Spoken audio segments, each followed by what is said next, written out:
मैं प्रतिभा मिश्रा अपने हिंदी विशेष YouTube channel से आप सभी विद्याभिलाषियों को हिंदी व्याकरण से संबंधित प्रेरणार्थक क्रिया के बारे में जानकारी देना चाहती हूँ। मुझे उम्मीद है कि मेरा यह वीडियो आप सभी के लिए कारगर सिद्ध होगा। प्रेरणार्थक क्रिया को समझने के लिए आप वीडियो को अंत तक देखें।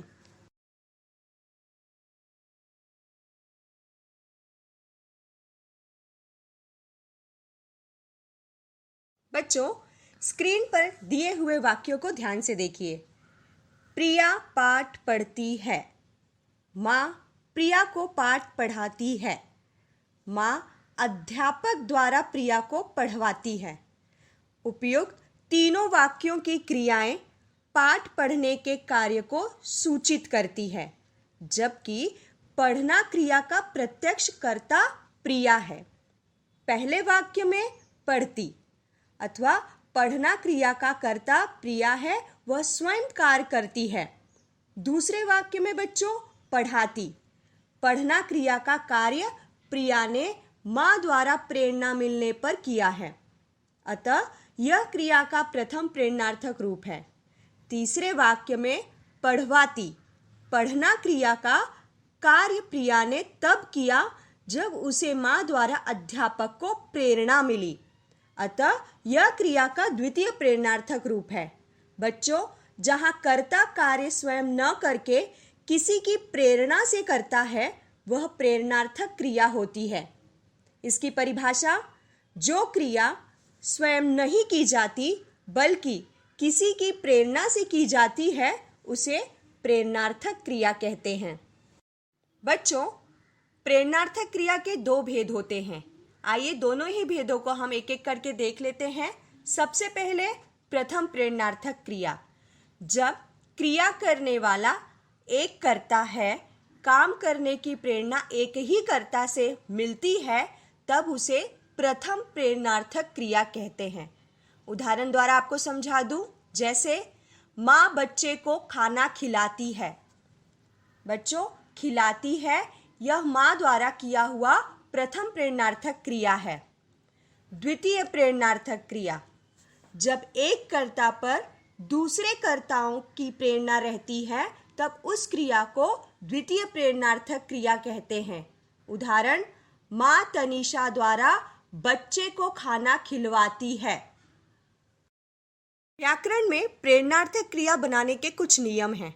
आइए उन नियमों को आपको समझा दूं। बच्चों, यदि मूल क्रिया का प्रथम अक्षर आकारांत हो तो वह प्रथम तथा द्वितीय प्रेरणार्थक में अकारांत में बदल जाता है।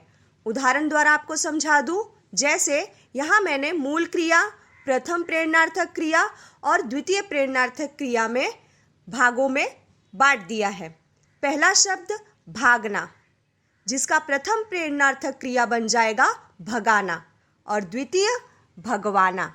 इसी तरह से मूल क्रिया में मैंने जागना शब्द लिया है, जिसका प्रथम प्रेरणार्थक क्रिया जगाना हो जाएगा और द्वितीय प्रेरणार्थक क्रिया जगवाना।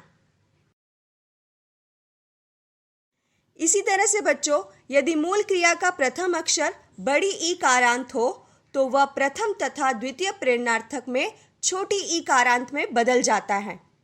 जैसे यहाँ मूल क्रिया सीखना, जिसका प्रथम प्रेरणार्थक क्रिया हो जाएगा सिखाना, द्वितीय प्रेरणार्थक सिखवाना। इसी तरह से दूसरा शब्द पीना, जो प्रथम प्रेरणार्थक क्रिया हो जाएगी पिलाना और द्वितीय प्रेरणार्थक क्रिया हो जाएगी पिलवाना। इसी तरह से बच्चों, यदि मूल क्रिया का प्रथम अक्षर बड़ी उकारांत हो तो वह प्रथम तथा द्वितीय प्रेरणार्थक में छोटी उकारांत में बदल जाता है। उदाहरण के तौर पर मूल क्रिया में मैंने लिया है भूलना, जिसका प्रथम प्रेरणार्थक क्रिया भुलाना और द्वितीय प्रेरणार्थक भुलवाना हो जाएगा। उसी तरह से कूदना, कुदाना और कुदवाना। यदि मूल क्रिया का प्रथम अक्षर ए कारांत हो तो वह प्रथम तथा द्वितीय प्रेरणार्थक में ई कारांत में बदल जाता है। ध्यान दीजिए, जैसे मूल क्रिया में मैंने बेचना लिया और प्रथम प्रेरणार्थक क्रिया में बिकाना हो गया और द्वितीय प्रेरणार्थक क्रिया में बिकवाना।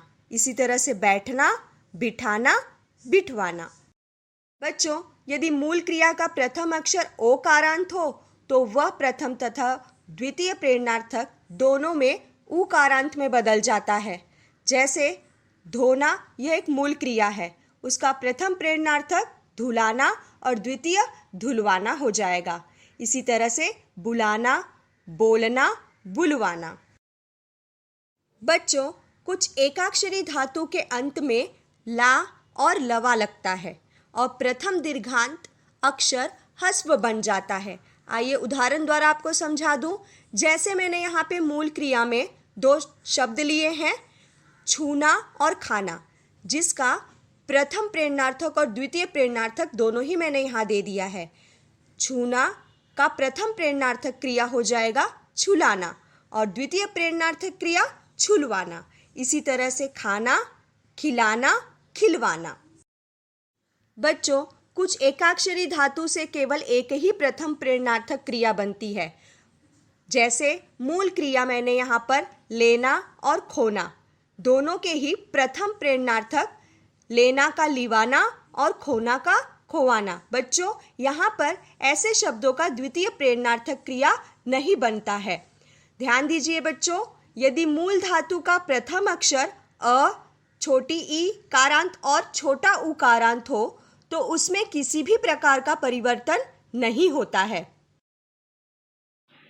तो बच्चों, यदि मेरी यह छोटी सी कोशिश आप लोगों को पसंद आई हो तो मेरे चैनल को सब्सक्राइब और लाइक ज़रूर कीजिए और अपने ज़रूरतमंद दोस्तों में शेयर कीजिए। धन्यवाद।